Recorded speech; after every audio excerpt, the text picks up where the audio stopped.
கிறிஸ்துவின் கிறிஸ்தவம், இது வாழ்வின் வழி. Christianity of Christ.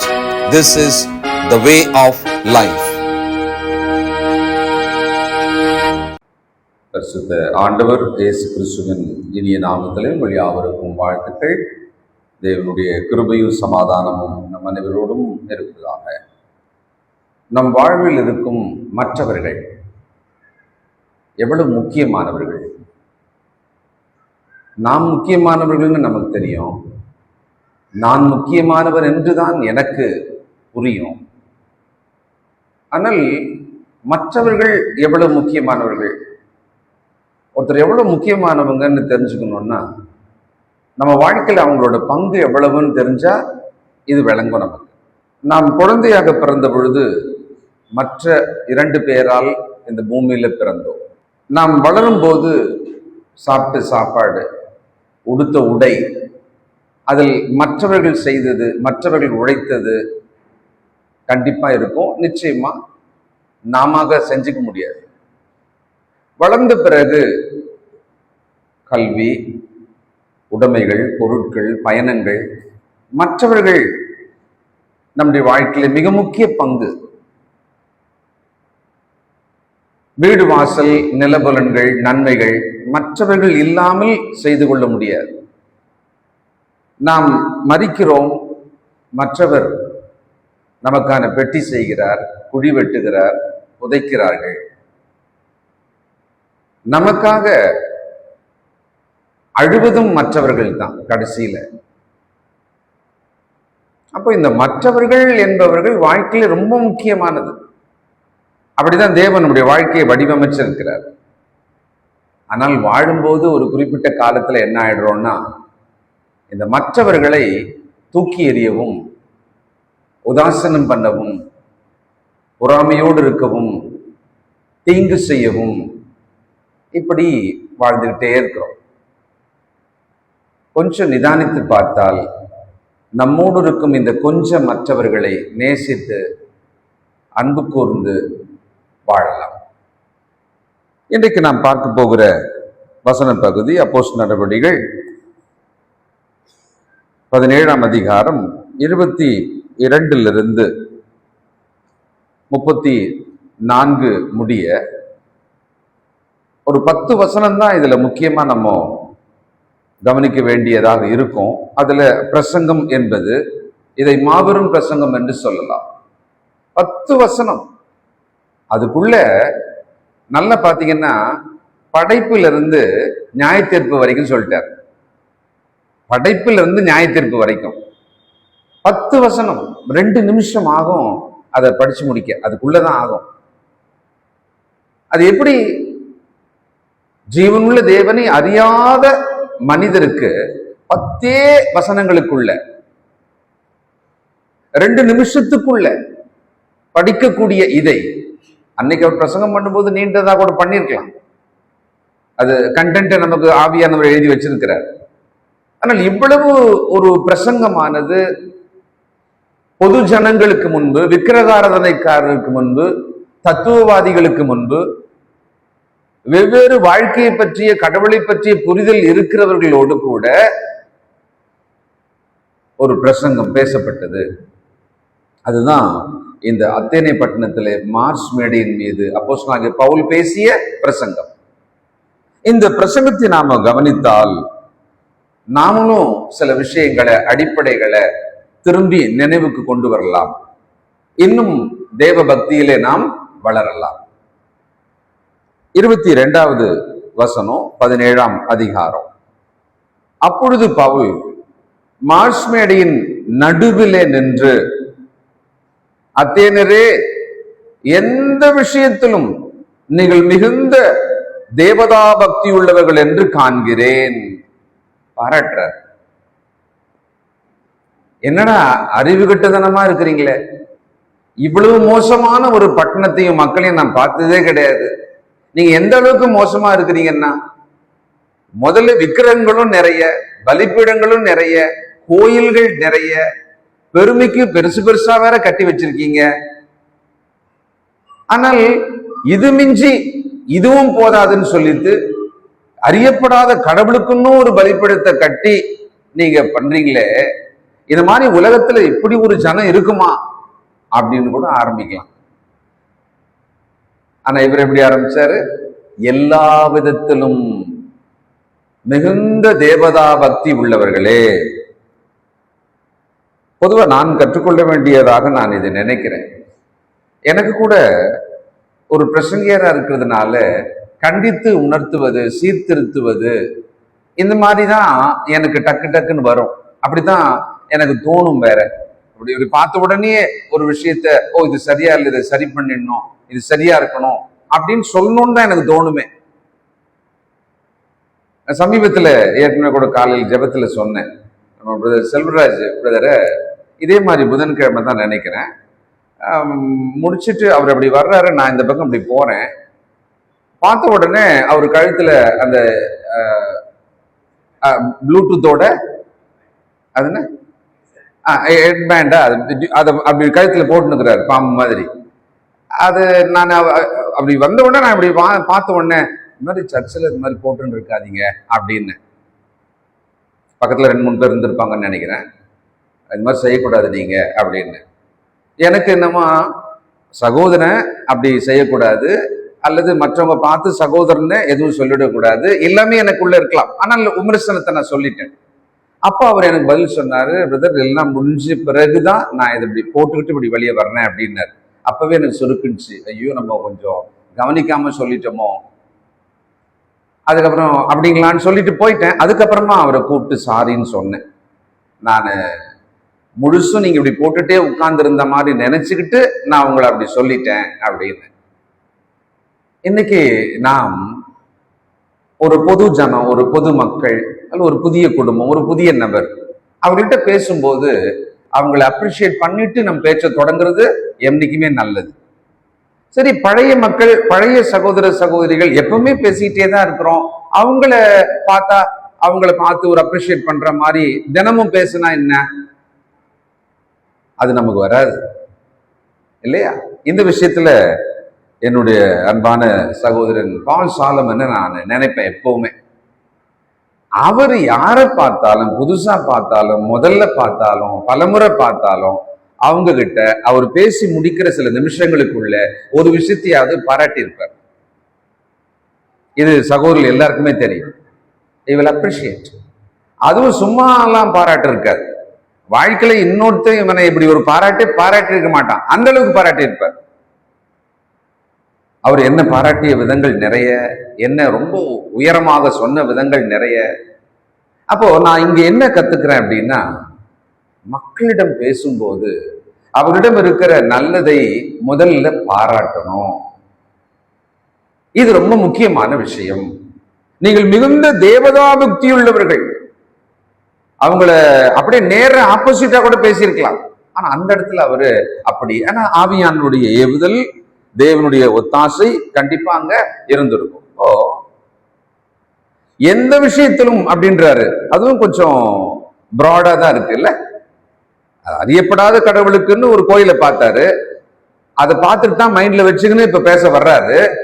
ஆனா விக்கிரகங்கள் நிறைந்த, அதுல செழித்திருக்கிற, தத்துவங்களை கேட்க விரும்புகிற, நூதனமானதை கேட்க விரும்புகிற அப்படிப்பட்ட ஒரு ஜனத்தை எப்படி பாராட்டினார்னா, எந்த விஷயத்திலையும் உங்களுக்குள்ள ஒரு காட்லினஸ், அந்த தேவ பக்தி தெரியுதுப்பா அப்படின்னு சொல்லி பாராட்டினார். இப்போ அந்த மக்கள் எப்படிப்பட்டவர்களாக உண்மையா இருந்தாங்கன்றது அடுத்த வசனத்துல 23. எப்படி என்றால், ஏன் இப்படி நான் சொன்னேன்னா, நான் சுற்றி திரிந்து உங்கள் ஆராதனைக்குரியவைகளை கவனித்து பார்த்த பொழுது அறியப்படாத தேவனுக்கு என்று எழுதியிருக்கிற ஒரு பலிபீடத்தை கண்டேன். அப்போ சுற்றி திரிந்தேன், எல்லாத்தையும் பார்த்தேன். பார்த்தப்ப இது என் கண்ணில் பட்டதுப்பா, அறியப்படாத தேவனுக்கு அப்படின்னு ஒரு பலிபீடம் பார்த்தேன் அப்படின்றார். சரி, இது எப்படி வந்திருக்கோம்? ஏற்கனவே ஷார்ட்டா போன வாரம் சொன்னேன், கொஞ்சம் விவரம் சொல்லணும்னு நினைக்கிறேன். என்னன்னா, ஒரு கொள்ளை நோய் வந்து, அந்த கொள்ளை நோய் காலத்துல அவர்கள் இருக்கும் கடவுளருக்கெல்லாம் பலிகள்லாம் செலுத்தி முடிக்கிறாங்க. ஏதோ கோபம் போல, ஏதோ தீட்டு, ஏதோ தெய்வ கோபம் அப்படின்னு. எல்லாம் பலியெல்லாம் கொடுத்து முடிச்சிட்டாங்களாம்.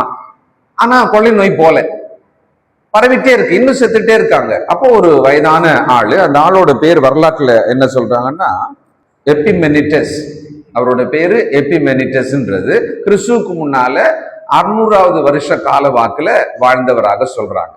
அப்ப அவரு தான் சொன்னாராம், அப்பா ஒருவேளை நமக்கே தெரியாத ஒரு கடவுளோட கோபம் கூட நம்ம மேல இருக்கலாமா இல்லையா அப்படின்னு சொல்லிட்டு என்ன பண்ணாராம், அந்த இருக்கிற கோயில்களுக்கு நடுவுல நீங்க ஆட்டை விடுங்க, ஒரு பல ஆடுகளை ஒரு மந்தை அப்படி அவிழ்த்து விட்டுருங்க, அது அப்படியே போட்டோம், வேண்டிக்கங்க, எந்த ஆடு மண்டியிடுகிறதோ, எந்த இடத்துல நின்று மண்டியிடுதோ அந்த ஆட்டை அந்த இடத்துல ஒரு வழிபடம் கட்டி நாங்க வெட்டுவோம் அப்படின்னு நீங்க வேண்டிக்கங்க. அப்படி வேண்டிக்கினாங்களாம். அதே மாதிரி ஆடு ஒன்று ஒரு இடத்துல மண்டியிட்டதாம், அதை வெட்டினார்களாம். அதுக்கப்புறமா மண்டியிடும் ஆடுகளை எல்லாம் வெட்டுற பழக்கமும் வந்துடுச்சு. உலகத்துல மற்ற இடங்கள்ல கூட இதே மாதிரியான முறைமைகளை மக்கள் கையாண்டிருக்காங்களாம். என்ன, நமக்கு தெரியாத கடவுள் ஒன்று இருந்தால் அந்த கடவுளின் கோபம் கூட நம்ம வீடு வந்துவிடக்கூடாது என்பதற்காக இப்படி ஒரு போர்ஷன் வச்சிருக்காங்க. நம்ம ஊர்ல கூட பாத்தீங்கன்னா கோயில்கள் இருக்கும், அங்கே பல தெய்வங்கள் இருக்கும், ஒரு காம்ப்ளெக்ஸான கோயில் இருக்கும். அதே மாதிரி அந்த ஊர்ல அத்தனை பட்டணத்துல அகோரா அப்படின்ற ஒரு இடமா காம்ப்ளெக்ஸ் ஆஃப் டெம்பிள்ஸ் இருக்குமாங்க.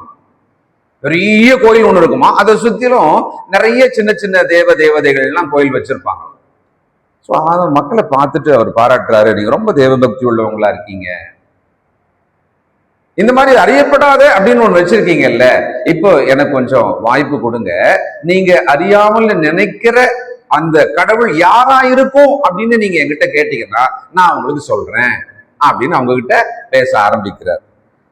இப்போ அந்த வசனத்தோட பின்பகுதி, அறியப்படாத தேவனுக்கென்று எழுதியிருக்கிற ஒரு பலிபீடத்தை கண்டேன், நீங்கள் அறியாமல் ஆராதிக்கிற அவரையே நான் உங்களுக்கு அறிவிக்கிறேன். 18ஆம் வசனம் பாருங்க. அப்பொழுது எபிகூரரும் ஸ்தோயிக்கருமான ஞானிகளில் சிலர் அவனுடனே வாக்குவாதம் பண்ணினார்கள்.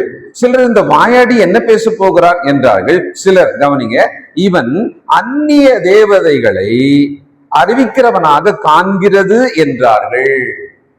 அப்போ அவங்களுக்குள்ள ஒரு எண்ணம் வந்துடுச்சு, ஏதோ சம்திங் புதுசா ஏதோ ஒரு கடவுளை இன்ட்ரடியூஸ் பண்ற மாதிரி தெரியுதே அப்படின்னு அவங்க பேசிக்கிட்டாங்களாம்.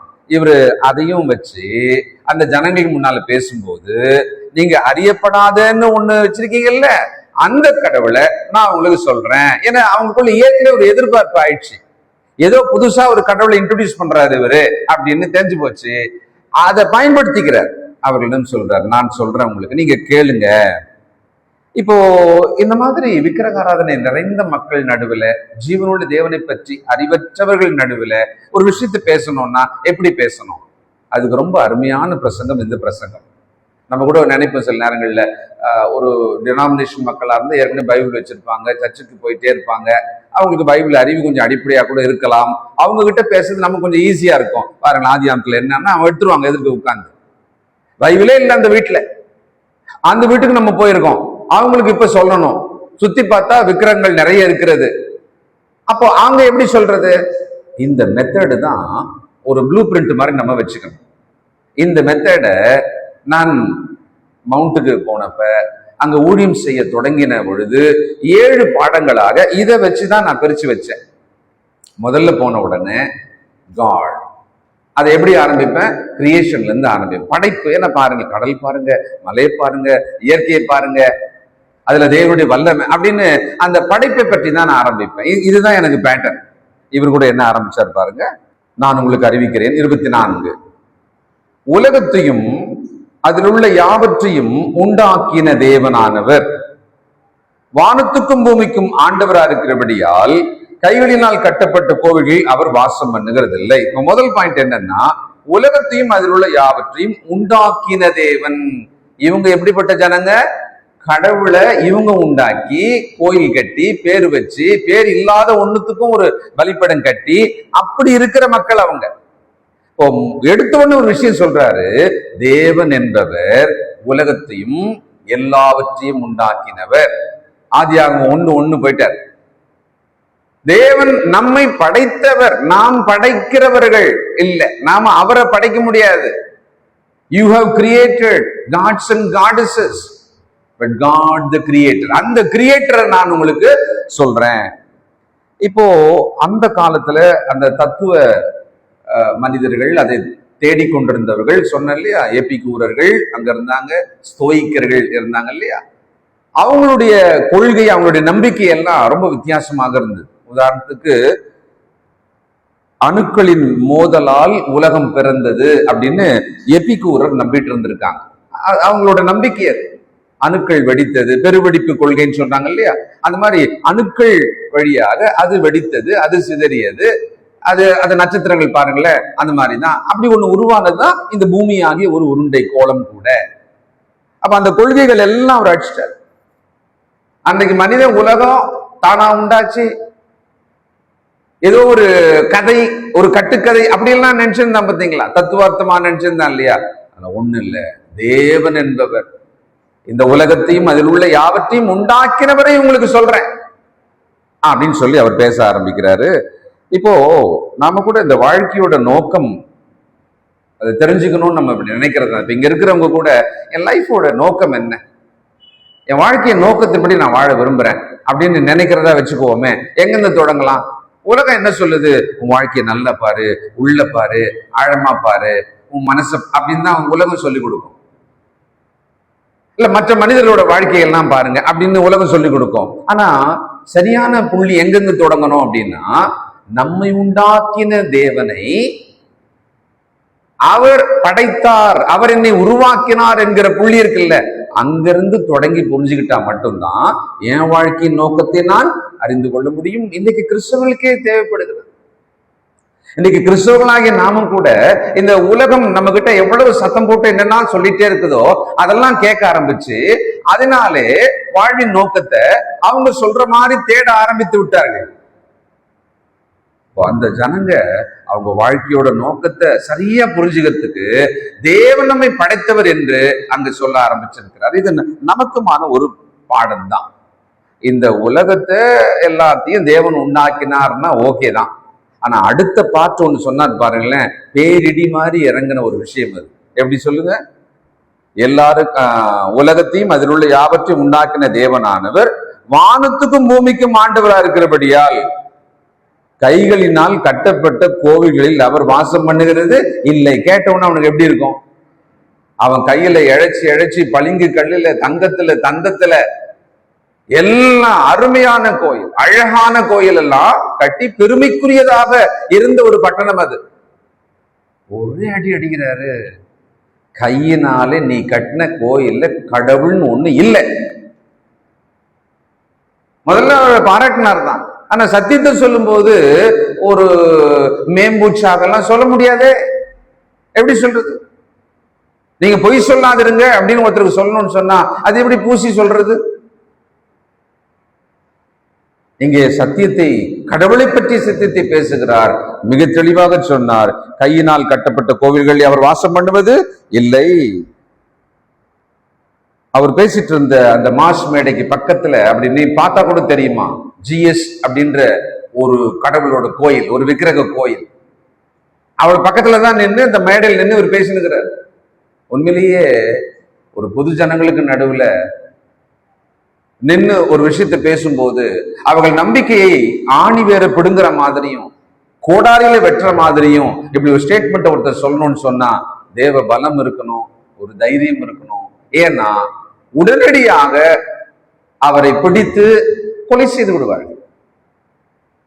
உடனடியா. இன்னைக்கு மதிய நியூஸ்ல பார்த்தேன், ஒரு கிறிஸ்தவ சோல்ஜர் ஆபீசர், அவர் அது என்ன பஞ்சாப்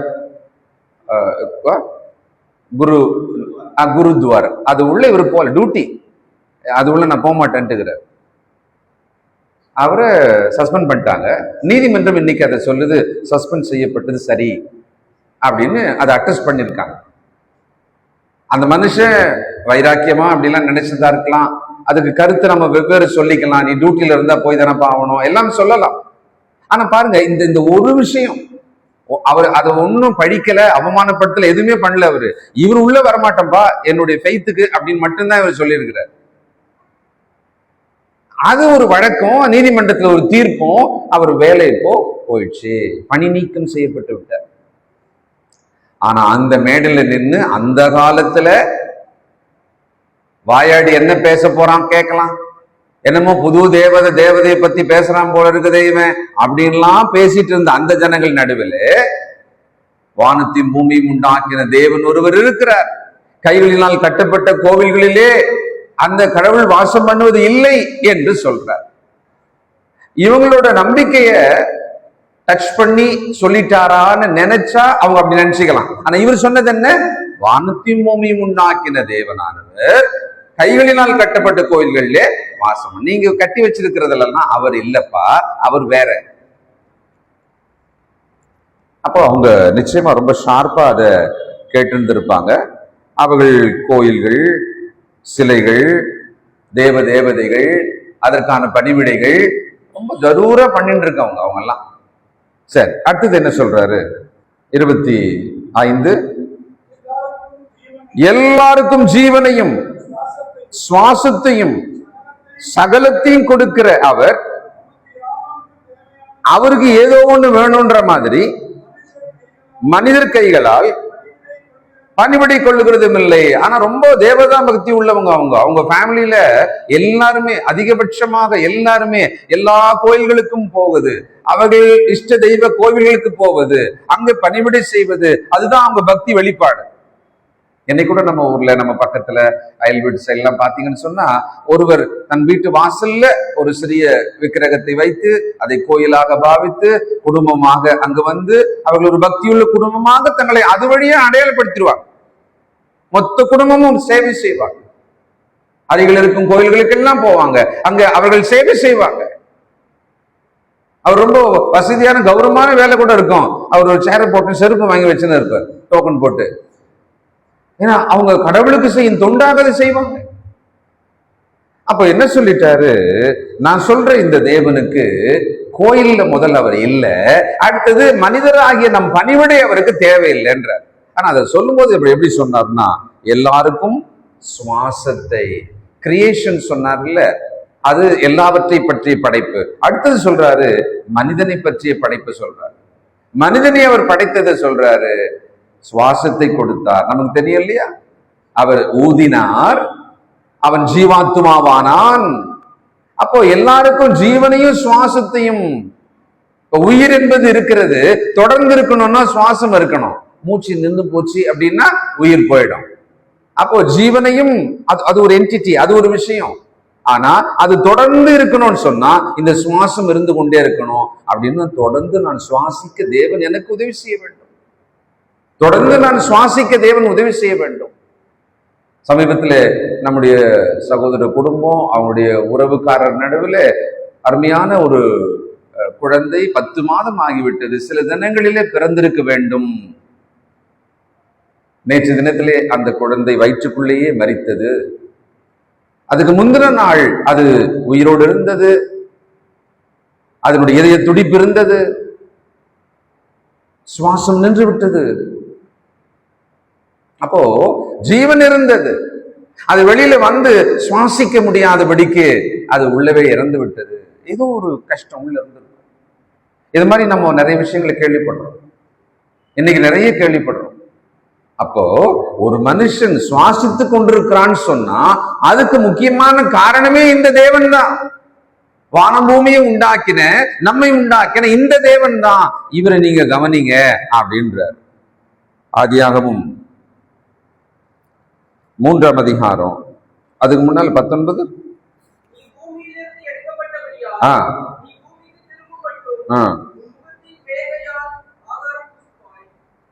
இருங்க ஒரு நிமிஷம். ஆதியாகமும் ஏவாளை படைத்த பிறகு ஆதாம் சொல்றாரு, 22ஆம் அதிகாரம், தேவனாகிய கர்த்தர் தாம் மனுஷனில் எடுத்த விலா எலும்பை மனுஷியாக உருவாக்கி அவளை மனுஷனிடத்தில் கொண்டு வந்தார். அப்பொழுது ஆதாம், இவள் என் எலும்பில் எலும்பும் என் மாம்சத்தில் மாம்சமாய் இருக்கிறாள், இவள் மனுஷனில் எடுக்கப்பட்டபடியினால் மனுஷி எனப்படுவாள் என்றான்.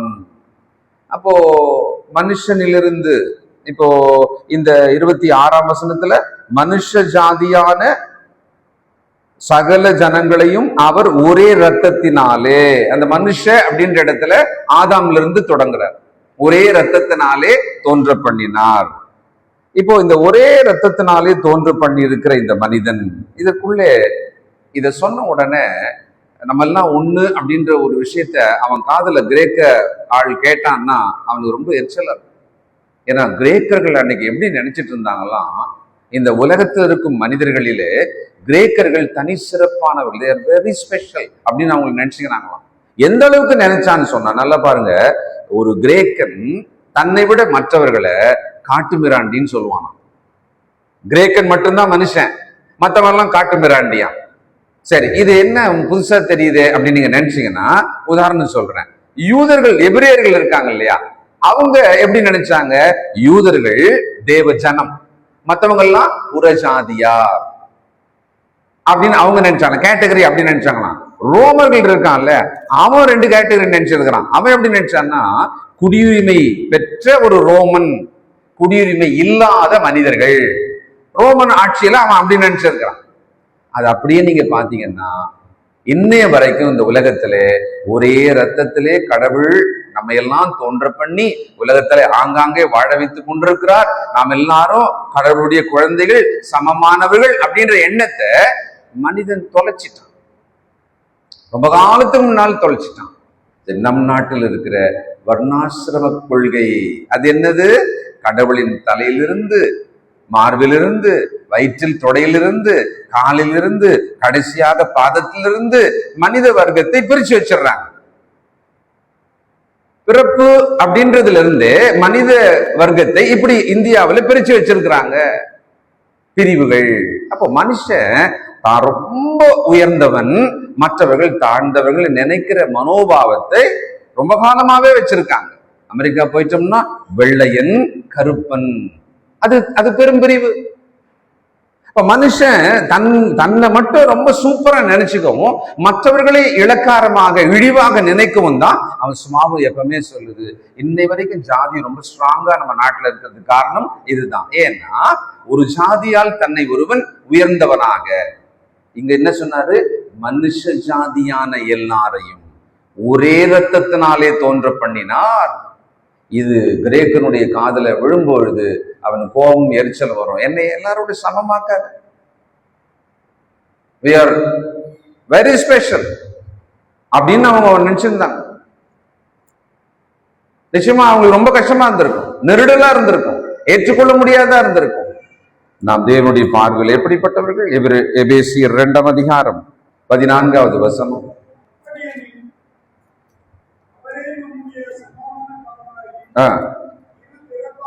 இருதிறத்தாரையும் ஒன்றாக்கி நடுச்சுவரை தகர்த்து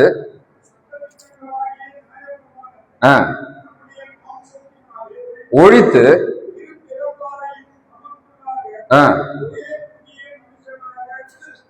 அது எப்படி? அது எபிரேயர்கள் தேவ ஜனம், யூதர்கள் ஆண்டவர் வந்த குலம். அது இப்ப பார்த்தா புறஜாதியாரெல்லாம் இயேசு கிறிஸ்துக்குள்ள ஒண்ணு, இயேசு கிறிஸ்துக்குள்ள வந்தவனை எல்லாம் ஒன்றாக்கினார்.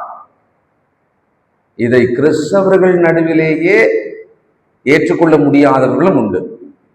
அதனாலதான் இந்தியாவின் பல பகுதிகளிலே சபைகளிலே கூட பாகுபாடு. எங்க அம்மா சொல்லியிருக்காங்க, அவங்க சின்ன வயசுல கத்தோலிக்கத்தில் இருக்கும் பொழுதே அங்கே உயர் ஜாதியார் ஒரு பக்கமாகவும் கீழ் ஜாதியார் இன்னொரு பக்கமாகவும் இருந்துதான் அந்த மாஸ்ல உட்கார்வாங்களாம். வரலாறு இருக்கிறது தமிழ்நாட்டுல. ஒரு குறிப்பிட்ட ஒரு பாதிரியார் அதற்காக ஒரு குரல் கொடுத்து அன்னைக்கு இருந்த போப்புக்கு லெட்டர் எழுதியிருக்க. என்ன தெரியுங்களா பண்ணாங்க? அந்த பாதிரியார் அப்படியே தூக்கிட்டாங்க. இந்த வேலையை நீ பண்ணாதப்பா, நீ அங்க இதெல்லாம் பண்ணவே கூடாது, இது பண்ண முடியாது, எப்படி இருக்கோ அதை அப்படியே விட்டுரு அப்படின்னு அவருக்கு ஒரு பதில் கத்தோலிக்க வரலாற்றில் இருக்கிறது. அப்போ மனுஷர் அன்னைக்கு இருந்த முதல் நூற்றாண்டு காலத்தில் இருந்த அந்த மக்கள் நடுவில் ஒரு கடவுளை பற்றி சொல்லி அவங்களை அப்படி சரி பண்ணி விட்டுறணும், அது மட்டுமல்ல. அதனால்தான் அமெரிக்கர்கள், மிஷனரிகள் இந்த இந்தியாவுக்கு வந்து ஊழியம் செய்யும் பொழுது அவர்கள் பார்த்த சவால்கள் புதுசா இருந்தது அவங்களுக்கெல்லாம். ஐயா கூட எப்பவுமே சொல்லுவாரு, to bring an Indian into Christ. Not only teaching him God, அதை மட்டும் சொல்லிட்டு அவனை கொண்டு வந்துட முடியல. ஏன்னா அவனுக்கு பல கட்டமைப்புக்குள்ள ஏற்கனவே பல கட்டுகளுக்குள்ளே அவன் இருக்கிறான். அந்த கட்டுகள் எல்லாம் கலாச்சாரம், ஜாதி, இனப்பிரிவு, இந்த மாதிரி நிறைய பிரிவுகளுக்குள்ள இருக்கிறான். அதெல்லாம் உடைச்சுக்கிட்டு வரணும். இன்றைக்கு நாம் கிறிஸ்துக்குள்ள வாழ்வது தேவனுடைய பெரிய கிருபை. பேதமில்லாமல் எல்லாரையும் ஒன்றாக பார்ப்போமானால் அது தேவனுக்கு ரொம்ப பிரியமாயிருக்கும்.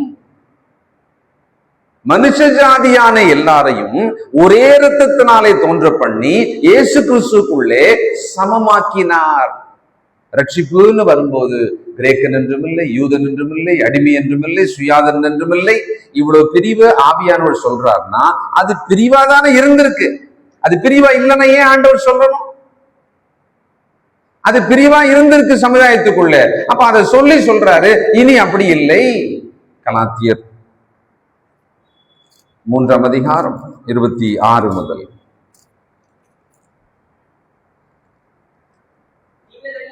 நீங்கள் எல்லாரும்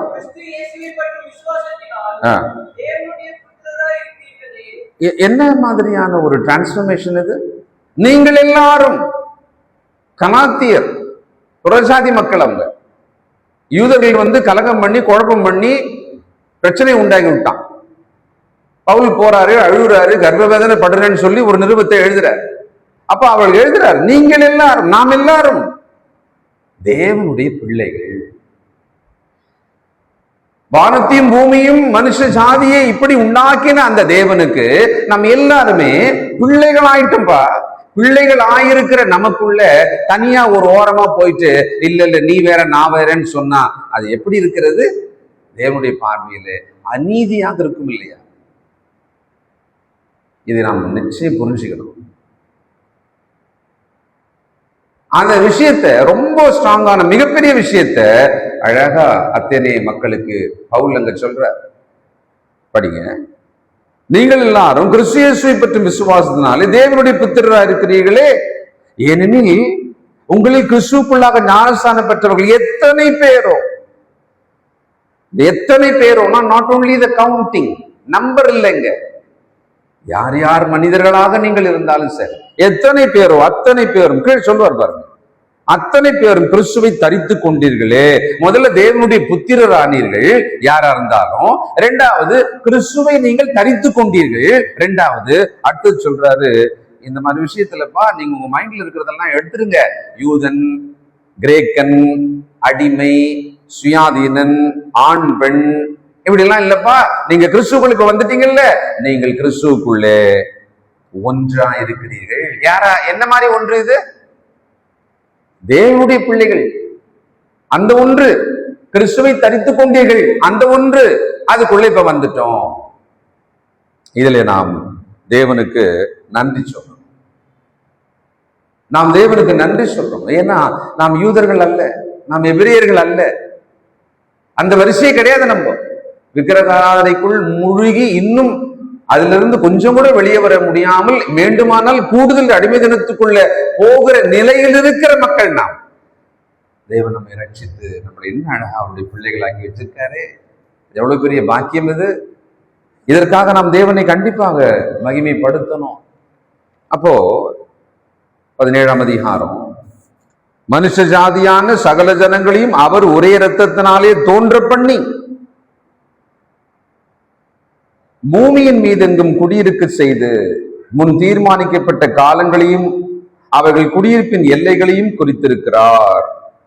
பூமியின் மீதெங்கும் குடியிருக்க செய்து, ஒரு ஜியோகிராபி, ஒரு புவியியல் சார்பான ஒரு வார்த்தை. பூமியின் மீதெங்கும் குடியிருக்க செய்து. அடுத்தது முன் தீர்மானிக்கப்பட்ட காலங்களையும் அவர்கள். இப்ப எந்த இடத்துக்கு வராருன்னா, முதல்ல அந்த தேவன் எப்படிப்பட்டவர்? அப்போ தேவன் என்ன செய்கிறார் அப்படின்னா சொல்றாரு, தேவன் எல்லாவற்றையும் ஆளுகிறவர், அவர் தன் கட்டுப்பாட்டில் எல்லாவற்றையும் வைத்திருக்கிறவர். இதை எஸ்டாப்ளிஷ் பண்றாரு. தானியேல் 2ஆம் அதிகாரம் 21வது வசனம். தானியேல் 2:21. காலங்களையும் சமயங்களையும் மாற்றுகிறவர், ராஜாக்களை தள்ளி ராஜாக்களை ஏற்படுத்துகிறவர், ஞானிகளுக்கு ஞானத்தை, அறிவையும் கொடுக்கிறவர். So God has control over everything. நமக்கு சுதந்திரம் கொடுத்திருக்கார்ன்றது இன்னொரு விஷயம். எல்லாவற்றையும் ஆளுகை செய்பவராக அவர் இருக்கிறார். அவர் எனக்கு அனுமதி கொடுத்து நான் செய்யறேன், என்னை விட்டா நான் செய்யறேன், அப்படிதான். ஆனா அவர் விடணும், என்ன அவர் என்னை அனுமதிக்கணும். அப்படிதான் நான் இருக்கேன் பூமியில. அப்போ எல்லாவற்றையும் ஆளுகை செய்பவர். 14ஆம் அதிகாரம் அப்போஸ்தலர் நடபடிகள் 17வது வசனம்.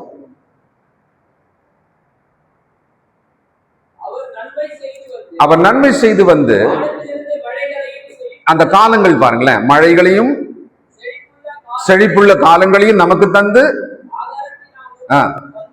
சந்தோஷத்தினாலும் நிரப்பி. அப்போ அரசியல் தேவனுடைய ஆளுகை இருக்கிறது, புவியியல் தேவ ஆளுகை இருக்கிறது, அறிவியல் தேவ அறிவியல்ல சிலதெல்லாம் கண்டுபிடிக்கிறதுக்கு போறாங்களா, மாத்த ஒண்ணு ஒரு கட்டத்தில் நின்றுறான். இதுக்கு மேல என்னவா இருக்குமோ. ஏன்னா ஒரு இன்ஃபினிட்டின்ற ஒரு இடத்துக்கு போயிடுறான். அதுக்கப்புறமா என்ன இருக்குன்னே தெரியல, நிறைய இருக்கும், எவ்வளவு இருக்குன்னு தெரியல. அத அவன் ஒரு துளைன்னு சொல்லி முடிச்சிடறான். துளை, அது உள்ள போனா என்ன இருக்குன்னு நமக்கு தெரியாது, பிளாக் ஹோல். ஏன்னா அதுக்கப்புறம் தெரியாது, அவனால கிரகிக்க முடியாதது இருக்கிறது அந்த பக்கம். அப்ப தேவன் எல்லாவற்றையும் ஆளுகை செய்பவர். இன்னைக்கு பார்த்த விஷயங்கள் ரொம்ப ஆச்சரியமா இருக்கு. நாம் கிறிஸ்துக்குள்ள இருக்கிறோம், விசுவாசமா வாழ்ந்துட்டு இருக்கோம். ஆனா நமக்கே இவைகளை சொல்லும் பொழுது நம்ம இன்னும் திரும்பி இதை சிந்திக்க வேண்டியதா இருக்கிறது. நாம் இதுல எந்த பாடத்தை கற்றுக்கொண்டு மனதில் வைத்துக் கொள்ளலாம்? நம்ம எல்லாரும் ஆரம்பத்துல சொன்ன மற்றவர்கள், அந்த மற்றவர்கள் இல்லாம ஒரு நிமிஷம் என்னால வாழ முடியாது. ஆனா அந்த மற்றவர்களோடு என் உறவு எப்படி இருக்கிறது?